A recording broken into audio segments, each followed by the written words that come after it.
کاش میں دور پیمبر میں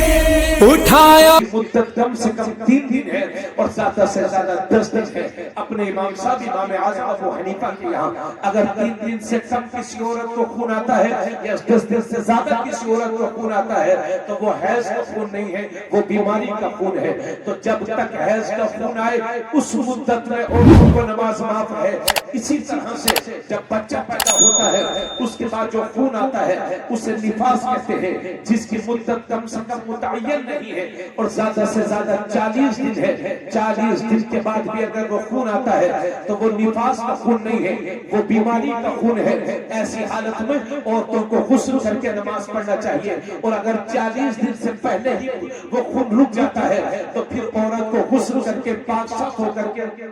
نماز پڑھنی چاہیے. تو عورتوں کے لیے بھی نماز کا حکم ہے, مردوں کے لیے بھی نماز کا حکم ہے. اللہ کے نبی صلی اللہ علیہ وسلم فرماتے ہیں جب تمہارے بچے 7 برس کے ہو جائیں تو انہیں نماز کا حکم کرو, اور جب تمہارے بچے 10 سال کے ہو جائیں تو انہیں مار مار کر کے نماز پڑھاؤ, اور جب تمہارے بچے 10 سال کے ہو جائیں تو ان کے سونے کے بستر الگ الگ کر دو. یعنی 10 سال عمر ہونے کے بعد کوئی بھی بھائی اپنی بہن کے ساتھ نہ سوئے, کوئی بھی بہن اپنے بھائی کے ساتھ نہ سوئے, بھائی بھی ایک بستر پر ایک ساتھ نہ سوئے. بچوں کی عمر 10 سال ہو جائے ان کے سونے کے بستر الگ الگ کر دیجیے. تو میرے نبی فرماتے ہیں جب تمہارے بچے 7 برس کے ہو جائیں تو انہیں نماز کا حکم کرو, اور جب تمہارے بچے 10 سال کے ہو جائیں تو انہیں مار مار کر کے نماز پڑھاؤ. لیکن ڈنڈے سے نہیں مارنا ہے, تماچا مار دینا ہے, ڈانٹ دینا ہے. حالانکہ یہ سارے علماء جانتے ہیں کہ 10 سال کے بچے پر نماز فرض نہیں ہوتی, مگر اتنی تاکید کے ساتھ میرے نبی اس لیے حکم فرما رہے ہیں تاکہ جب بچپن ہی سے نماز کی عادت رہے گی تو بالغ ہونے کے بعد نماز چھوڑنے کا خیال بھی نہ کر سکے گا. یہ ہے میرے نبی کا واضح پیغام. اللہ کے نبی صلی اللہ علیہ وسلم فرماتے ہیں, غور سے سن لیجئے گا, اللہ کے نبی صلی اللہ علیہ وسلم فرماتے ہیں کہ جو صبح صبح بازار کی طرف گیا ہے تو وہ شیطان کا جھنڈا لے کر کے گیا ہے, اور جو صبح صبح مسجد کی طرف گیا ہے تو وہ ایمان کا جھنڈا لے کر کے گیا ہے. اب یہ فیصلہ آپ کو کرنا ہے کہ صبح اٹھنے کے بعد آپ کو شیطان کا جھنڈا اٹھانا ہے یا اپنے نبی کے دین کا جھنڈا اٹھانا ہے. میرے نبی نے حضرت علی سے فرمایا تھا, اے علی 3 کاموں میں کبھی دیر مت کرنا. جب نماز کا وقت ہو جائے تو نماز کی ادائیگی میں دیر مت کرنا. جب جنازہ تیار ہو جائے تو اس کی نماز جنازہ پڑھنے میں دیر مت کرنا. اور جب کسی بیوہ کا بدوا کا مناسب رشتہ مل جائے تو اس کا نکاح کرنے میں دیر مت کرنا. یہ میرے نبی کا فرمان ہے. اور اللہ کے نبی صلی اللہ علیہ وسلم فرماتے ہیں, یہ بخاری شریف کی حدیث ہے کہ میرا یہ دل چاہتا ہے کہ میں کسی آدمی سے کہوں کہ لکڑیوں کو اکٹھا کر دے, اور جب لکڑیاں اکٹھا ہو جائیں تب میرا یہ دل کرتا ہے کہ کسی آدمی سے کہوں کہ ان لکڑیوں میں آگ لگا دے, اور جب لکڑیوں میں آگ لگ جائے تب میرا یہ دل کرتا ہے کہ کسی آدمی سے کہوں کہ اذان پڑھ دے, اور جب اذان ہو جائے تب میرا یہ دل کرتا ہے کہ کسی آدمی سے کہوں کہ نماز پڑھائے, امامت کرے. اور جب سب لوگ نماز پڑھنے لگے, امام نماز پڑھانے لگے, تب میرے نبی یہ فرماتے ہیں تب میرا یہ دل کرتا ہے کہ اس آگ کو اٹھاؤں اور ان لوگوں کے گھروں کو آگ لگا ڈالوں جو مسجد میں نماز پڑھنے کے لیے حاضر نہیں ہوئے. اللہ سبحان اللہ سبحان اللہ, بے شک حق ہے, ماشاءاللہ. میرے بھائی یہ مت سوچئے گا کہ تبریز عالم قادری 2 صدی تک آپ کے درمیان آ کر کے تقریر کرتا رہے گا, یہ علماء بیٹھے رہیں گے. زندگی کی سانسیں کب تھم جائیں کوئی بھروسہ نہیں ہے. کیا آپ نے بوڑھوں کو مرتے نہیں دیکھا؟ کیا آپ نے نوجوانوں کو مرتے نہیں دیکھا؟ پہلے روڈ کچے ہوتے تھے, ایکسیڈنٹ ہوتے تھے, 1-2 لوگ مرتے تھے. آج ایکسپریس پہ بنے ہوئے, ہائی وے بنے ہوئے, پوری کی پوری گاڑی پلٹتی ہے اور 5 منٹ میں پورے کا پورا خاندان صفا ہو جاتا ہے. کتنے نوجوانوں کو ابھی حضرت مارحلہ شریف کا ذکر کر رہے تھے, 28 سال کے برکات میاں نائب تحصیلدار تھے 28 سال کا نوجوان، شاندار صحت والا نوجوان، اچانک سے رات میں اٹیک آیا اور ان کا وصال ہو گیا۔ وہ ماراہرہ شریف کے تھے۔ کتنے نوجوان آپ کے علاقے میں ہوں گے کہ آج طبیعت خراب، گھنٹے پہلے طبیعت خراب ہوئی اور گھنٹے کے بعد ان کا وصال ہو گیا۔ اس لیے میرے بھائی ہوش کے ناخن لے، زندگی کی سانسیں کب تھم جائیں کوئی بھروسہ نہیں ہے، اس لیے یہ اللہ نے چند سانسیں دی ہیں، ان کی قدر کر لو، ان کی عزت کر لو، اور یاد رہے اگر آپ یہ چاہتے ہو کہ اس ملک میں آپ کی نسلیں عزت کی زندگی جیے تو ان سارے مسائل کا حل دامن مصطفیٰ کی پناہ میں ہے۔ اگر سارے مسائل سے نجات چاہتے ہو تو دامن مصطفیٰ کی پناہ لے لو، دنیا میں بھی کامیابی ملے گی، آخرت میں بھی کامیابی ملے گی۔ جی محمد سے وفا تو نے تو ہم تیرے ہیں، یہ جہاں چیز ہے کیا لو ہو۔ نعرے تکبیر، رسالت، مسلکی اعلی حضرت، علماء اہل سنت، نعرے تکبیر، نعرے رسالت، سبحان اللہ سبحان اللہ، واہ واہ واہ، ماشاءاللہ ماشاءاللہ۔ میرے عزیز ادھر دیکھیے، اللہ کے نبی صلی اللہ علیہ وسلم فرماتے ہیں اکثروا ذکر حاضم اللذات الموت، لذتوں کو توڑ دینے والی موت کو کثرت کے ساتھ یاد کیا کرو۔ بے شک بے شک ماشاءاللہ۔ آپ لوگوں کا دل نہیں لگ رہا ہے، کبھی کبھی دل زیادہ کالا ہو جاتا ہے، باقی نہیں لگتا ہے۔ ہاں یہ صحیح ہے۔ اللہ کے نبی صلی اللہ علیہ وسلم ارشاد فرماتے ہیں اے لوگوں، جس طرح سے لوہے کو زنگ لگ جاتی ہے اسی طرح سے ان دلوں کو بھی زنگ لگ جاتی ہے، یہ دل بھی کالے ہو جاتے ہیں۔ بھائی صاحب ذرا تھوڑا سا تبسم پر کنٹرول فرمائیں، ذرا موڈ خراب نہ کریں میرا، آپ ہنسی کو بند کریے۔ تقریر کرنا کوئی کھیل تماشا نہیں ہے، بہت پڑھنا پڑتا ہے، بڑی ہمت چاہیے تقریر کرنے کے لیے، یہ اللہ کی طرف سے مل جاتا ہے ورنہ یہ انسان کے بس کا ہے نہیں۔ قدر کیا کریں، میں پتہ نہیں کیا کہہ رہا تھا، بھول گیا میں۔ اللہ کے نبی صلی اللہ علیہ وسلم فرماتے ہیں جس طرح سے لوہے کو زنگ لگ جاتی ہے اسی طرح سے ان دلوں کو بھی زنگ لگ جاتی ہے، یہ دل بھی کالے ہو جاتے ہیں، میلے ہو جاتے ہیں۔ صحابہ کرام نے کہا یا رسول اللہ دلوں کی گندگی کیسے صاف ہوگی، دل کیسے روشن ہوں گے؟ تو اللہ کے نبی فرماتے ہیں دلوں کی گندگی صاف کرنا چاہتے ہو تو کثرت کے ساتھ موت کو یاد کیا کرو اور قرآن کریم کی تلاوت کیا کرو۔ ابھی میرے عزیز نے مولانا رستم صاحب نے بتایا کہ حضرت میرے والد صاحب فجر کی نماز پڑھتے تھے اور قرآن کی تلاوت فجر بعد ضرور کیا کرتے تھے۔ تو میرے دوست اللہ کے نبی فرماتے ہیں کثرت کے ساتھ موت کو یاد کیا کرو اور قرآن کریم کی تلاوت کیا کرو۔ اسی مجمع میں کئی مہینے سے لوگ ایسے بھی ہوں گے جنہوں نے قرآن کا ایک رکوع تک نہیں پڑھا ہوگا۔ میرے بھائی اندھیروں سے باہر نکلو، دلوں کو صاف کرنے کی کوشش کرو۔ اور ایک بات اور بھی، انسان جیسے صحبت میں رہتا ہے ویسے ہو جاتا ہے۔ اگر آپ بڈھوں کے بیچ میں رہیں گے تو آپ کو ڈون بننے کا شوق پیدا ہوگا، اگر آپ نیتا لوگوں کے پاس بیٹھیں گے تو آپ کو نیتا بننے کا شوق پیدا ہوگا، اگر آپ امیر و سیٹھوں کے پاس بیٹھو گے تو آپ کے دل میں سیٹھ بننے کا شوق پیدا ہوگا، اور پھر ایسا شوق پیدا ہوگا کہ آپ حلال اور حرام ہی بھول جائیں گے۔ بس آپ کا مشن یہ ہوگا کہ پیسہ ہو چاہے جیسا ہو۔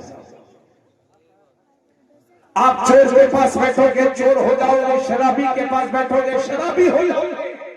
اسی لیے اللہ نے فرمایا یا ایھا الذین آمنوا، اے ایمان والو اتقوا اللہ، اللہ سے ڈرو، وکونوا مع الصادقین، اور سچوں کے پاس بیٹھو کیونکہ سچوں کے پاس بیٹھو گے خود بھی سچے ہو جاؤ گے۔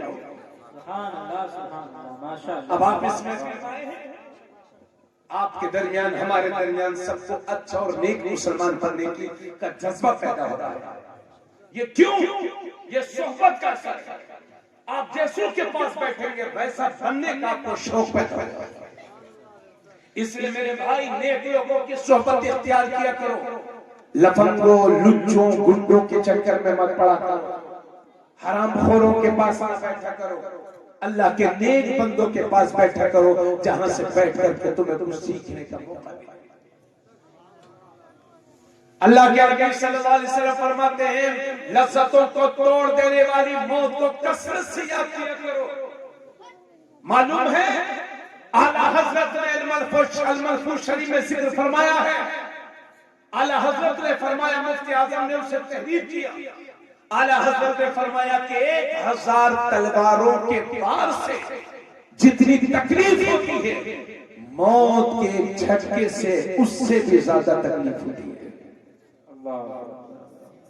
کبھی کسی مرنے والے کو دیکھ لینا صاحب اگر موت کے جھٹکے سے جب ایک عضو سے دوسرے عضو میں روح پہنچتی ہے تو جتنی 1000 تلواروں کے وار سے جتنی تکلیف ہوتی ہے اس سے زیادہ تکلیف موت کے جھٹکے سے۔ اسی وجہ سے موت روح پیروں سے نکالی جاتی ہے تاکہ بندہ خود اپنی آنکھوں سے اپنا حال دیکھ لے۔ اعلیٰ حضرت نے فرمایا کہ فرشتے چاروں طرف سے اس کو پکڑے رہتے ہیں، اگر فرشتے پکڑا نہ رہے تو مرنے والا پورے گھر میں کودا کودا پھرے گا۔ اور ہم لوگ تو اسے چمچ سے پانی پلاتے ہیں۔ بزرگ فرماتے ہیں کہ مرنے والا کو اتنی پیاس لگتی ہے کہ سمندر کا پانی بھی اسے منہ میں ڈال دیا جائے تو اس کی پیاس نہ بجھے۔ میرے عزیز، اس لیے میں آپ سے عرض کر رہا ہوں، آج سے 100 سال پہلے پٹھان پوروا میں کون کون لوگ رہتے تھے آپ ان کا نام تک نہیں جانتے ہوں گے، کون کون امیر زادے، کون کون زمین جائیداد والے اس پٹھان پوروا میں اور اس پورے خطے میں رہتے تھے، آپ ان کا نام تک نہیں جانتے ہوں گے۔ ایسے ہی دنیا ہمیں بھلا دے گی۔ یہ چکر میں اس چکر میں مت رہیے گا کہ اگر میں پٹھان پوروا سے چلا جاؤں گا تو لوگ میری یاد میں چوراہوں پر بیٹھ کے روئیں گے۔ کوئی نہیں روتا میاں، 2-4 دن گھر والے آنسو بہاتے ہیں، باقی وہ بھی بریانی اور ہنسنے لگتے ہیں، بریانی کھانے لگتے ہیں۔ اس لیے چکر میں مت رہیے گا۔ ہاں اب تو لوگ یہ بھی نہیں سمجھ پا رہے کہ حلال کھلا رہا ہوں کہ حرام۔ اللہ کے نبی صلی اللہ علیہ وسلم فرماتے ہیں جس کے پیٹ میں ایک لقمہ حرام کا پہنچتا ہے 40 دن تک اس کی کوئی بھی عبادت قبول نہیں ہوتی۔ لیکن یہ مسلمان سود کھانے سے بھی پرہیز نہیں کرتا۔ اللہ کے نبی صلی اللہ علیہ وسلم فرماتے ہیں سود لینے والے پر اور سود دینے والے پر اور سودی دستاویز لکھنے والے پر اور اس کے گواہ بننے والے پر سب پر اللہ کے نبی نے لعنت فرمائی۔ آج میں نے بہت سارے لوگوں کو دیکھا ہے وہ کہتے ہیں حضرت فلاں آدمی سود کھاتا کہ گواہی گھر میں خود لے کر کے آیا ہے۔ بھائی صاحب جتنا سود پر پیسہ دینے والا مجرم ہے اتنا ہی بڑا سود پر پیسہ لینے والا مجرم ہے۔ اگر یہ لینے والا نہ ہوتا تو دینے والا کسے سے؟ اللہ کے نبی صلی اللہ علیہ وسلم فرماتے ہیں سود کے ایک پیسہ کھانے میں، یہ مشکات شریف کی حدیث ہے، 36 بار زنا کرنے سے زیادہ گناہ ہے۔ سود کا ایک پیسہ کھانے میں 36 بار زنا کرنے سے زیادہ گناہ ہے۔ اللہ کے نبی صلی اللہ علیہ وسلم ارشاد فرماتے ہیں جس نے سود کا ایک پیسہ کھایا اس کے لیے ایسے 70 درجے کے گناہ ہیں جس میں سب سے کم درجے کا گناہ یہ ہے اَيَّمْ کی حق رجل امہو، جیسے آدمی نے اپنی ماں کے ساتھ زنا کیا۔ آپ کے کان اس جملے کو سننے کے لیے تیار نہیں، میری زبان بولنے کے لیے تیار نہیں، لیکن یہ میرے نبی فرماتے ہیں سود کا 1 روپیہ کھانے والا ایسا ہے، ایسے 70 درجے کے گناہ ہیں جس میں سب سے کم درجے کا گناہ یہ ہے کہ آدمی اپنی ماں کے ساتھ زنا کر رہا ہو۔ ایک بات آپ کو اور بتاؤں، یہ پٹھان ہوا ہے نا تو نام سے پتہ چل رہا ہے پٹھان بھائی لوگ، چلیے پٹھان ہو یا شیخ ہو یا صدیقی ہو یا انصاری صاحب ہو یا کوئی بھی ہو، اللہ فرماتا ہے ان اکرمکم عند اللہ اتقاکم، بے شک اللہ کے نزدیک زیادہ عزت والا وہ ہے جو تقوی پرہیزگار ہے، تقوی والا ہے، پرہیزگار۔ سبحان اللہ سبحان اللہ، واہ واہ۔ بولو بھائی، میں جب گوہاٹی آسام تراویح سنانے کے لیے جاتا تھا تو جب میں وہاں تقریباً 5 سال میں نے تراویح سنائی ہے گوہاٹی میں، آسام میں، اور میں وہاں تقریر کرنے کے لیے بھی گیا، تو میں جب دوسرے سال گیا تو مجھے پتا چلا کہ یہاں سود کا چلن اتنا زیادہ ہے، اتنا زیادہ ہے کہ مت پوچھیے، اور سودی لوگ مولانا لوگوں کو بھی خرید لیتے تھے، کسی کی ہمت نہیں تھی کہ سود خوروں کے خلاف تقریر کرے۔ اللہ کے کرم سے آپ کا یہ بھائی مائک پر کھڑا ہوا اور قرآن و حدیث کی روشنی میں وہ سب کچھ سنایا ہے جو اللہ اس کے رسول کا فرمان ہے۔ بعد میں ہمیں پتا چلا کہ یہاں کے پٹھان لوگ یہ کہتے ہیں کہ یہ سود کھانا پٹھانوں کو جائز ہے اور برادریوں کو جائز نہیں ہے۔ صحیح بتا رہا ہوں، یہ وہاں بولے کابلی پٹھانوں کو جائز ہے، باقی اور برادری، یہ بزنس ہے۔ پتا چلا اکثر پٹھان یہی کام کرتا۔ آپ تو امام احمد رضا خان کے ماننے والے ہو بھائی، وہ بھی افغانی پٹھان ہے ماشاءاللہ، اور اللہ کا شکر ہے پٹھان کو تو وہابی ہونا ہی نہیں چاہیے، وہ پٹھان ہی نہیں ہے جو وہابی ہے، اور جو وہابی ہے وہ پٹھان نہیں، اور جو پٹھان ہے وہ وہابی نہیں۔ تو میں یہ کہہ رہا تھا کہ اپنے بچوں کو حلال لقمے کھلاؤ، حلال لقموں کا اثر ہوتا ہے، اور ہمیشہ موت کی تیاری رکھو، موت بتا کر کے نہیں آتی، سمجھ گئے؟ آج کوئی بھی مرنے والا آپ کو آ کر کے یہ نہیں بتایا ہوگا کہ بھائیوں موت کی تیاری کر کے رکھنا، بہت سخت معاملہ، بتانے کا موقع ہی نہیں ملتا۔ ہاں، اس لیے اللہ سے ڈر میرے بھائی، توجہ بات سمجھ میں نہیں، آپ حضرات تک تو نہیں گئے۔ اللہ کے نبی صلی اللہ علیہ وسلم فرماتے ہیں من تمسک بسنتی عند فساد امتی فلہ اجر 100 شہید۔ حضور فرماتے ہیں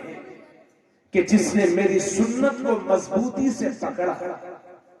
اللہ اسے 100 شہیدوں کا ثواب عطا فرمائے گا۔ ذرا زور سے بولیے سبحان اللہ، ماشاءاللہ۔ شان تو نہیں ہے آپ لوگ، پوری توجہ کے ساتھ سنیے۔ اللہ کے نبی فرماتے ہیں جس نے میری سنت کو مضبوطی کے ساتھ پکڑا اللہ اسے 100 شہیدوں کا ثواب عطا فرمائے گا۔ اور ایک دوسری حدیث میں ہے اللہ کے نبی فرماتے ہیں جس نے میری کسی سنت کو زندہ کیا گویا کہ اس نے مجھے زندہ کیا، اور جس نے مجھے زندہ کیا قیامت کے دن جنت میں وہ میرے ساتھ داخل ہوگا۔ کس کے لیے؟ اے بیٹے سنو، کس کے لیے ثواب ہے 100 شہیدوں کا؟ جو حضور کی سنت کو زندہ کرے۔ تو مظلوم سنت ہے تو بہت ہے حضرت، لیکن آج کے دور میں سب سے مظلوم سنت جسے زندہ کرنے کی ضرورت ہے وہ ہے داڑھی۔ ماشاءاللہ ماشاءاللہ۔ ہاں، ایک بھائی صاحب ہاتھ کر رہے ہیں، اللہ کا ہاتھ ہمیشہ فکر ہے۔ اگر میں مسجد کے لیے ادھر دیکھیے، اگر میں مسجد کے لیے آپ سے چندہ مانگوں، ارے بھائی ہے کوئی پٹھان بھائی جو مسجد کے لیے 11,000 روپے دے، ارے حضرت کیا بات کرتے ہو، لیجیے 11,000۔ ارے کوئی اس سے بڑا والا 50,000، حضرت بالکل ہے لیجیے 50,000 مسجد کے لیے، اور میں کہوں حضرت چہرے پر داڑھی رکھ لیجیے، ارے حضرت تھوڑا سا۔ ابھی جو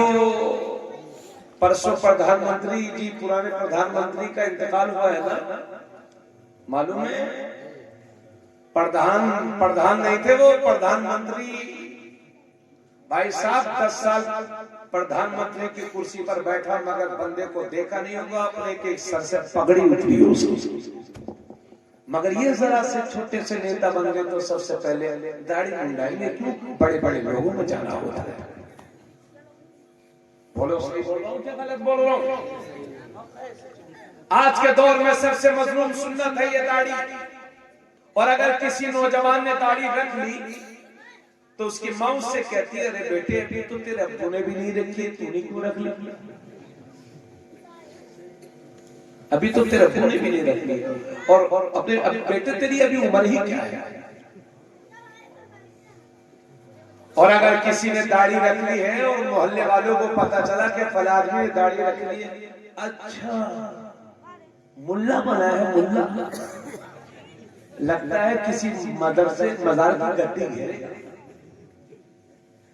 اور رشتہ داروں کو پتا چلا فلاں آدمی نے داڑھی رکھ لی اچھا لگتا ہے کسی مسجد کا گھوٹالہ کرے گا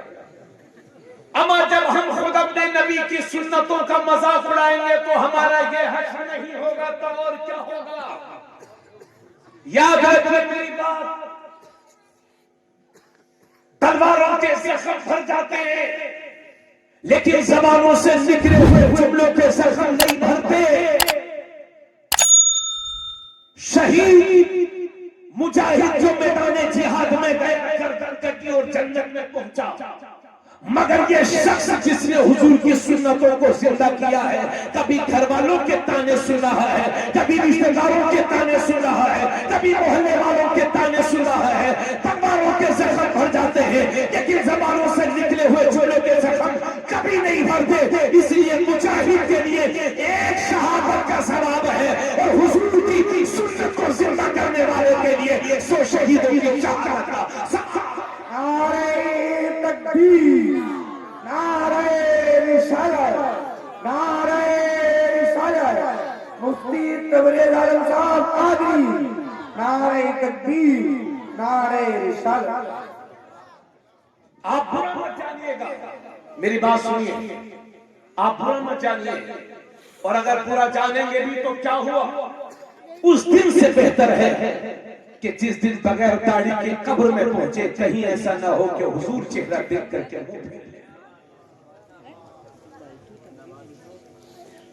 ہمارے بعض بزرگ معاف کریے ان کی عمر 70 سال 60 سال 65 سال 75 سال 80 سال اور داڑھی کوئی 2 انگل نہ کبھی بڑھے گی نہ گھٹے گی نہ کسی مولانا کی سنیں گے نہ پیر صاحب کی جی 2 انگل اسٹائل ہے ان کا اما چاچا اللہ سے ڈرو اب بڑھاپے میں کوئی نہیں دیکھ رہا تمہیں چاچا یہ ہاتھ پیر ہل رہے ہیں ڈرو اللہ سے اور جب 2 انگل اپنی خوشی سے رکھی ہے تو 2 انگل اللہ کی خوشی سے رکھ لو ایک مشت داڑھی رکھنا سنت ہے بعض لوگوں کو ہم نے دیکھا وہ 2 نہیں 4 ایک مشت داڑھی رکھی اور داڑھیوں سے خوبصورتی گھٹتی نہیں اگر داڑھیوں سے خوبصورتی گھٹتی تو یہ ہمارے چھوٹے چھوٹے نوجوان بچے دیکھو مولانا صاحب ماشاءاللہ آپ نے امام صاحب آپ کے بولو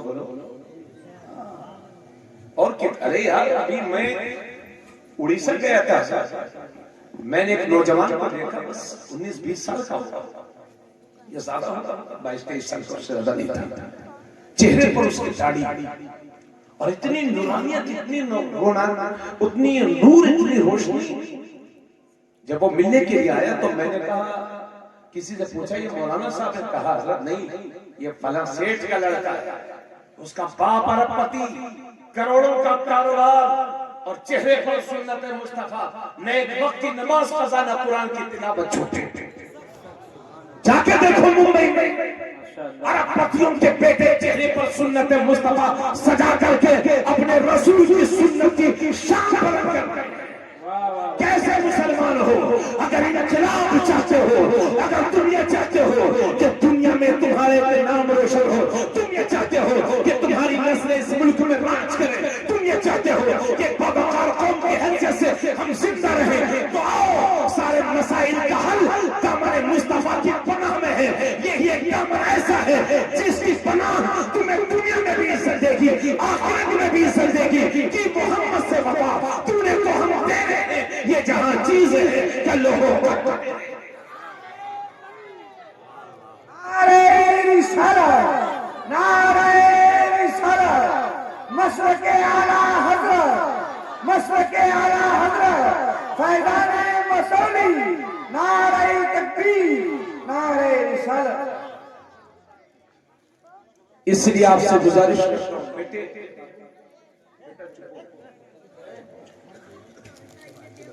آپ سنت رسول ایک مشترک ہے اور ہم نے یہ بھی دیکھا ہے کہ جن بوڑھوں کی داڑھی نہیں ہوتی لوگ ان کی زیادہ عزت نہیں کرتے اور جن کے چہرے پر سنت مصطفیٰ ہوتی ہے اما مسلمان تو مسلمان غیر مسلم بھی ان کی عزت کرتے ہیں ایک زمانہ وہ تھا کہ لوگ داڑھی والے کو دیکھتے تھے تو بسوں میں سیٹ دے دیا کرتے تھے آج تعصب کا دور ہے لیکن پھر بھی دیر ہے اندھیر ہے بیدار ہو جاؤ اسی طرح سے خواب غفلت میں پڑے رہے تو ہمارے حالات اور بھی ہمارے لیے خطرناک ثابت ہو سکتے ہیں اور یاد رہے جو قوم اپنے مزاج کو چھوڑتی ہے اور اپنی پہچان کو بھولتی ہے دنیا اسے ہمیشہ کے لیے بھلانے کی کوشش کرتی ہے اس لیے آؤ سنت مصطفیٰ کو چہروں پر سجاؤ پکے سچے مسلمان بنو اور ایک بات لگے ہاتھوں آپ سے اور کہتے اجازت ہے میں پٹھانن پوروا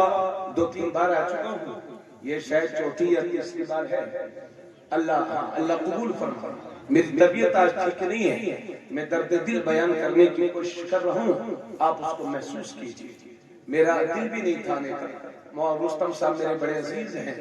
میں ان کی خواہشوں کا احترام کرتے ہوئے آیا اور میں آنے کے بعد ان پر احسان نہیں کر رہا ہوں ان کا احسان ہے اور میں اس کا شکریہ ادا کرتا ہوں کہ مجھ گناہگار کو انہوں نے خدمت دین کا موقع عطا فرمایا اللہ ان کے والد مرحوم کے درجات کو بلند فرمائے میرے عزیز ہم سے زیادہ دین کی خدمت آپ کر سکتے ہیں میں بہت سارے مرتبہ کہتا ہوں کیونکہ ہم اپنا حال بتائیں ہم مدرسے سے مسجد پہنچے مسجد سے اپنے گھر پہنچے اپنے گھر سے اپنی گاڑی میں بیٹھے اکثر ایسے ہی ہوتا ہے مسلمانوں کے ساتھ گاڑی میں بیٹھے مسلمانوں سے آ کر کے ملے مسلمانوں کے درمیان کھانا کھایا مسلمانوں کے درمیان تقریر کر رہے مسلمانوں سے مصافحہ کریں گے پھر مسلمانوں کے ساتھ پھر مسلمانوں میں پہنچ جائیں گے سماج میں آپ رہتے ہو دنیا کے دوسرے دھرم کے لوگوں کے ساتھ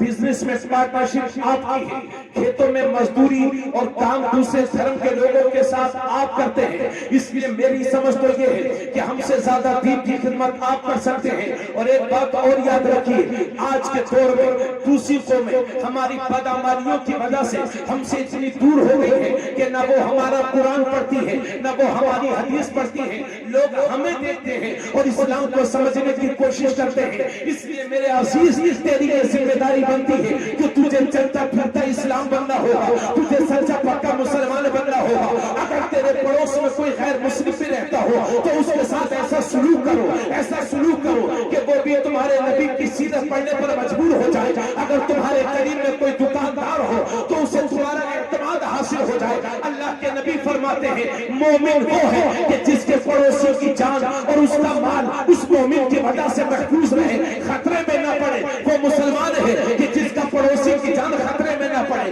جس کے پڑوسی کا مال خطرے میں نہ پڑے اللہ کے نبی فرماتے ہیں وہ مومن ہے اس لیے آپ سے کہتا ہوں اب لوگ قرآن نہیں پڑھیں گے اب دنیا کی دوسری قومیں حدیث نہیں پڑھیں گی اب لوگ ہمیں دیکھیں گے اور اسلام کو سمجھنے کی کوشش کریں گے اس لیے میرے نوجوان میری قوم کے ذمہ داروں تمہاری یہ ذمہ داری بنتی ہے کہ تم چلتا پھرتا اسلام بن جاؤ چلتا پھرتا اسلام بن جاؤ اگر مسجد سے سجائے اللہ اکبر آ رہی ہو تو دنیا کے سارے کام چھوڑ کر کے مسجد کا راستہ لے لو تاکہ دنیا کو پتہ چل جائے اسلام میں نماز کتنی ضروری ہے جب بولو تو سچ بولو جب وعدہ کرو تو نبھاؤ اگر تمہارے قریب میں کسی غیر مسلم کی دکان ہے تو اس کے ساتھ اچھا سلوک کرو جھوٹ نہ بولو سچ بولو حرام نہ کھاؤ زنا سے بچو غیبت سے بچو فحش سے بچو فریب سے بچو چلو تو سنتوں کے مطابق پیو تو سنتوں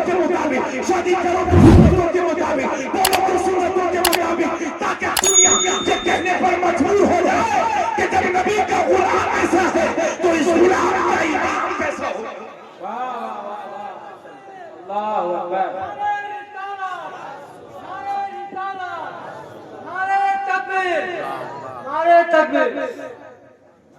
ماشاءاللہ. واہ واہ واہ واہ. اتنی باتوں کے بعد ماشاءاللہ. آئیے جو میں نے قرآن کریم کی آیت تلاوت